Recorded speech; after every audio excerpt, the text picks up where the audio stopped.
نحمده ونصلي على رسوله الكريم اما بعد فاعوذ بالله من الشيطان الرجيم بسم الله الرحمن الرحيم رب اشرح لي صدري ويسر لي امري واحلل عقدة من لساني يفقهوا قولي رب زدني علما اللهم فقهنا في الدين اللهم انا نسألك حبك وحب من يحبك والعمل الذي يبلغنا حبك اللهم ارزقنا اخلاص الہی آمین۔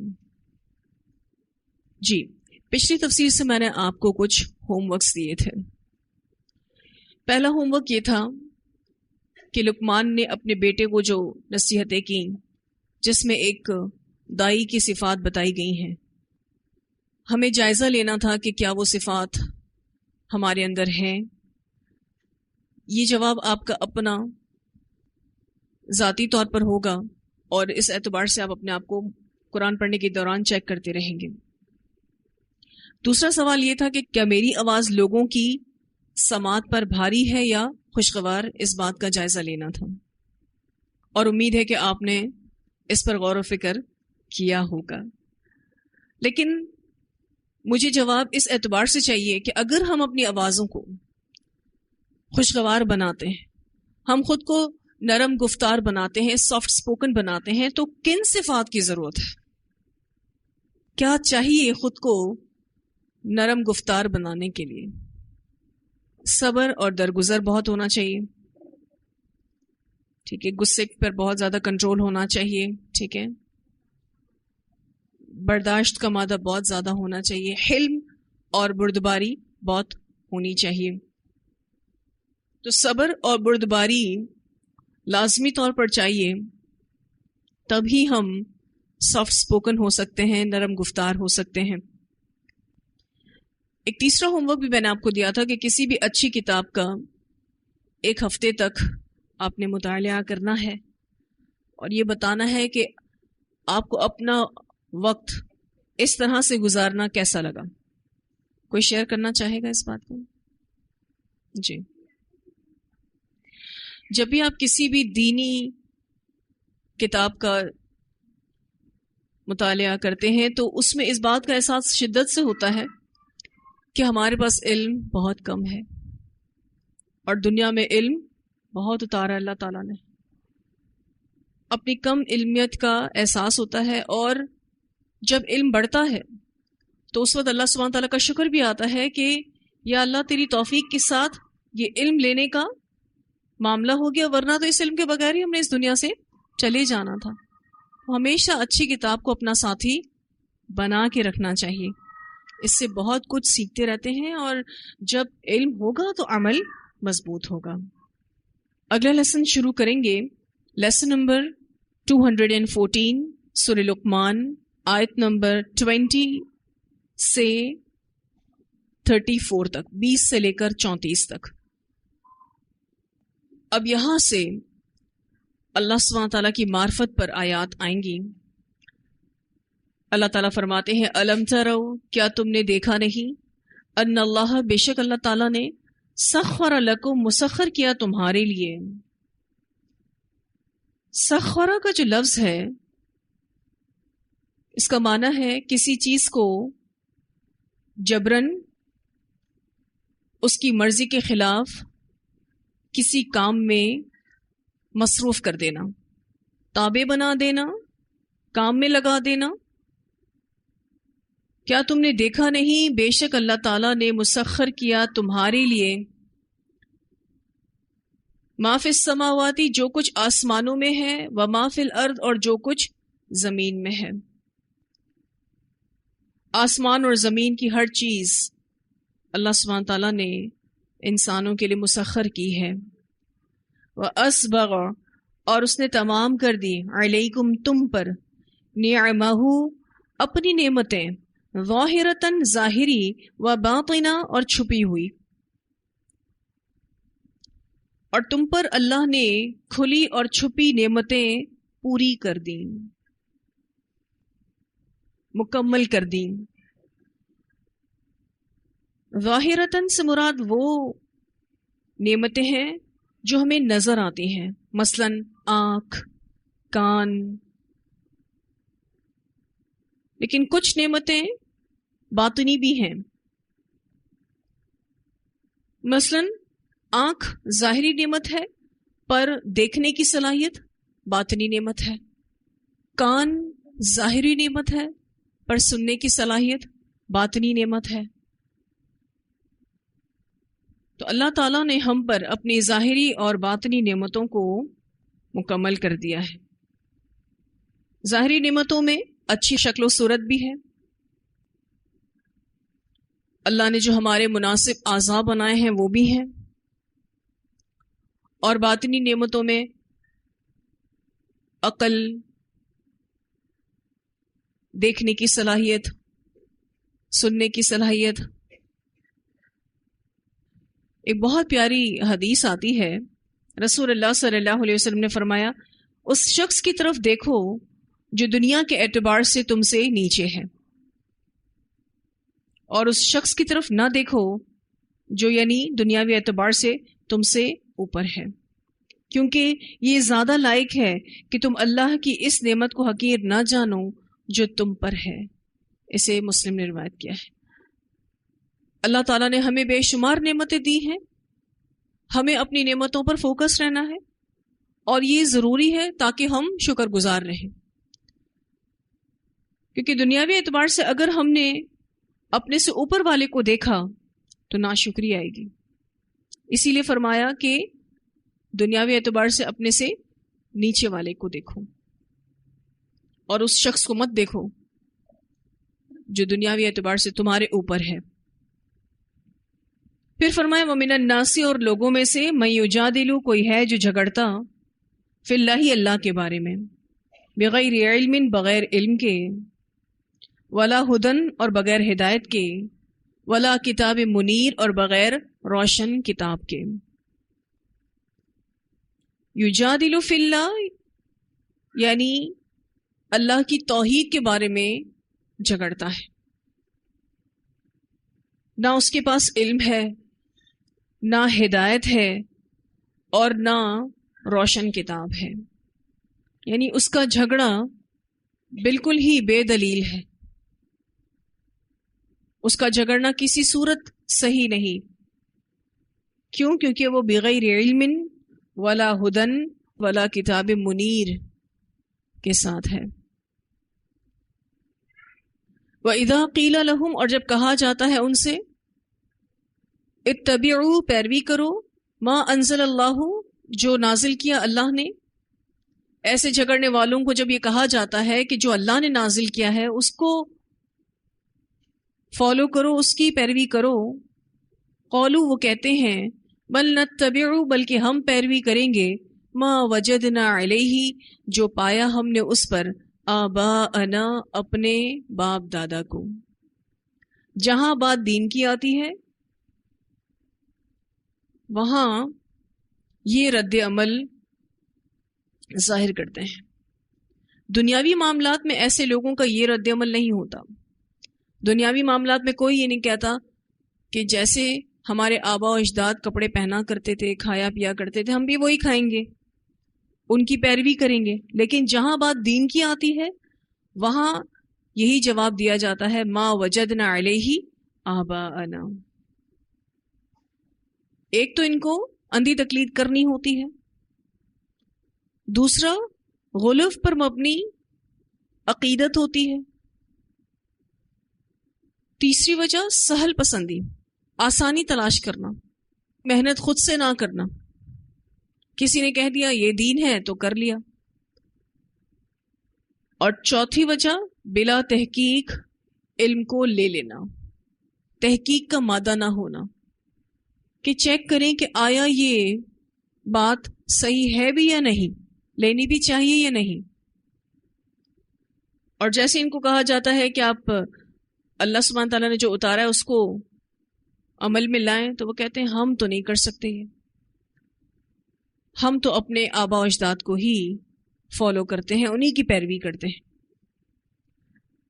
اولو، کیا، اور اگر، کان الشیطان، ہو شیطان، یدعوہم، بلاتا ان کو، الی عذاب السعیر، طرف عذاب کے، بھڑکتی ہوئی آگ کے۔ کیا اگرچہ شیطان انہیں بھڑکتی آگ کے عذاب کی طرف بلاتا رہا ہو، یعنی یہ پھر بھی جائیں گے؟ اگر شیطان انہیں شرک اور بت پرستی کی طرف بلا رہا ہے جو کہ ان کو جہنم میں داخل کروائے گی، یہ بت پرستی انہیں جہنم میں داخل کروائے گی، تو کیا یہ پھر بھی شیطان کی پیروی کریں گے؟ آپ نے سورہ حج کی آیت نمبر 4 میں یہ پڑھا تھا کہ اللہ تعالیٰ فرماتے ہیں کتب علیہ انہ من تولاہ فانہ یضلہ ویہدیہ الی عذاب السعیر۔ اللہ سبحانہ تعالیٰ نے اپنے اوپر یہ بات لازم کر لی ہے کہ جو کوئی بھی شیطان سے دوستی رکھے گا تو بے شک وہ شیطان اس کو بھٹکا دے گا، یہ شیطان اس کو بھڑکتی ہوئی آگ کے عذاب کی طرف رہنمائی کرے گا۔ تو شیطان کی پیروی کسی صورت بھی فائدہ نہ پہنچائے گی، لیکن لوگ پھر بھی اس کو فالو کرتے ہیں۔ وجہ یہی ہوتی ہے کہ اپنی منمانی زندگی گزارنا۔ پھر اللہ سبحانہ تعالیٰ فرماتے ہیں وَمَن يُسْلِمْ، اور جو حوالے کر دے، وجہہ اپنی ذات کو، الی اللہ اللہ کی طرف۔ یسلم کا جو لفظ ہے اس کا معنی اپنی عبادت کو اللہ کے لیے خالص کر لے، اللہ کی اطاعت کرے، ایسا شخص جس کا مقصود اور مطلوب اللہ کی ذات ہے۔ تو جو حوالے کر دے اپنی ذات کو، وجہ کا لفظ آیا ہے، چہرے کو کہتے ہیں، دیکھے وہی جو اللہ کو پسند ہے، سنے وہی جو اللہ کو پسند ہے، بولے وہی جو اللہ کو پسند ہے، جو اپنا آپ بالکل اس طریقے پر اللہ کے سپرد کر دے، وَهُوَ مُحْسِنٌ، اور وہ محسن بھی ہو، یعنی سنت کے مطابق بھی زندگی گزارتا ہو، کیونکہ سنت طریقہ ہی ہمیں محسن بناتا ہے، کام کو خوبصورتی سے کرنے والا ہو۔ فَقَدِ اسْتَمْسَكَ، تو یقیناً اس نے تھام لیا، بِالْعُرْوَةِ الْوُثْقَى، مضبوط کڑا، یعنی دین اسلام۔ اس نے پوری مضبوطی کے ساتھ ایک کڑے کو پکڑ لیا ہے، پورے شعور کے ساتھ دین اسلام کو اپنا لیا ہے۔ جو شخص اپنی ذات کو اللہ کے سپرد کرے اور وہ کام میں حسن کا معاملہ بھی کرتا ہو، سنت طریقوں پر عمل کرتا ہو، تو یقیناً اس نے ایک مضبوط کڑا تھام لیا ہے، یعنی اب اس کو شیطان دھوکہ نہیں دے سکتا، ایسے شخص کو اس کے مقصد سے ہٹایا نہیں جا سکتا۔ وَإِلَى اللَّهِ، اور طرف اللہ کے، عاقبۃ الامور، انجام ہے سب کاموں کا۔ اتنی خوبصورت یہ آیت ہے، اس بارے میں ایک روایت بھی ملتی ہے، سیدنا عبداللہ بن سلام رضی اللہ تعالیٰ عنہ بیان کرتے ہیں۔ آپ جانتے ہیں عبداللہ بن سلام رضی اللہ تعالیٰ عنہ یہودیوں کے بہت بڑے عالم تھے، پھر اللہ سبحانہ تعالیٰ نے ان کو اسلام کی نعمت سے نوازا۔ بیان کرتے ہیں کہ میں نے ایک خواب میں دیکھا، گویا میں ایک باغ میں ہوں، اس باغ کے بیچ میں ایک ستون ہے اور ستون کی چوٹی پر ایک کڑا لگا ہوا ہے، ہینڈل سا ہے۔ مجھ سے کہا گیا اس پر چڑھ جاؤ، میں نے کہا میں نہیں چڑھ سکتا۔ پھر ایک خادم نے آ کر میرے کپڑے میرے پیچھے سے اٹھائے تو میں چڑھ گیا اور اوپر جا کر کڑا مضبوطی سے پکڑ لیا۔ میں اسے پکڑے ہوئے ہی تھا کہ میری آنکھ کھل گئی۔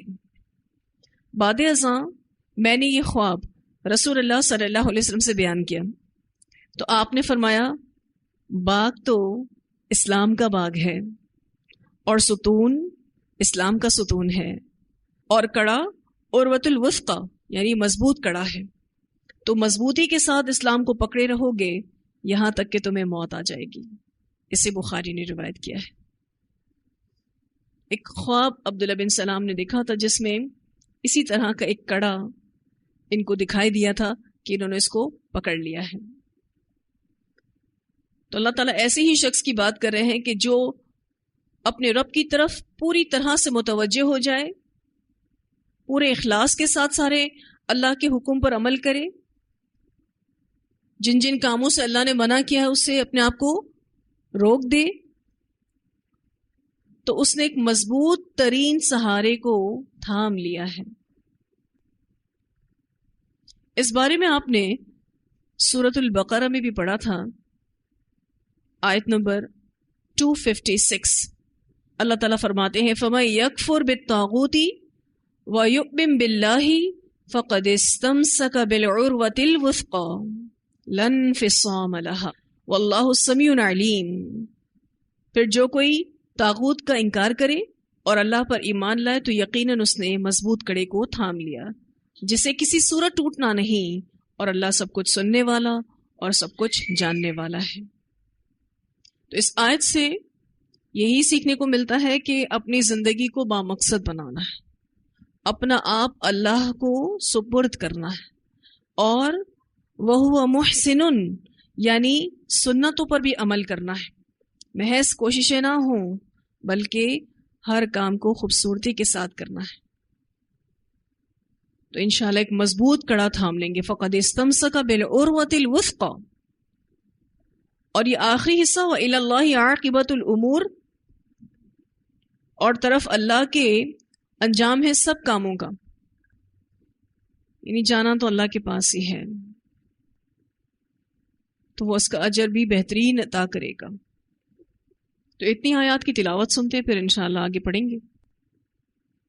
أَلَمْ تَرَوْا أَنَّ اللَّهَ سَخَّرَ لَكُم مَّا فِي السَّمَاوَاتِ وَمَا فِي الْأَرْضِ وَأَسْبَغَ عَلَيْكُمْ نِعَمَهُ ظَاهِرَةً وَبَاطِنَةً وَمِنَ النَّاسِ مَن يُجَادِلُ فِي اللَّهِ بِغَيْرِ عِلْمٍ وَلَا هُدًى وَلَا كِتَابٍ مُنِيرٍ. وَإِذَا قِيلَ لَهُمُ اتَّبِعُوا مَا أَنزَلَ اللَّهُ قَالُوا بَلْ نَتَّبِعُ مَا وَجَدْنَا عَلَيْهِ آبَاءَنَا أَوَلَوْ كَانَ الشَّيْطَانُ يَدْعُوهُمْ إِلَى عَذَابِ السَّعِيرِ. وَمَن يُسْلِمْ وَجْهَهُ إِلَى اللَّهِ وَمَن يُسْلِمْ وَجْهَهُ إِلَى اللَّهِ وَهُوَ مُحْسِنٌ فَقَدِ اسْتَمْسَكَ بِالْعُرْوَةِ الْوُثْقَىٰ وَإِلَى اللَّهِ عَاقِبَةُ الْأُمُورِ.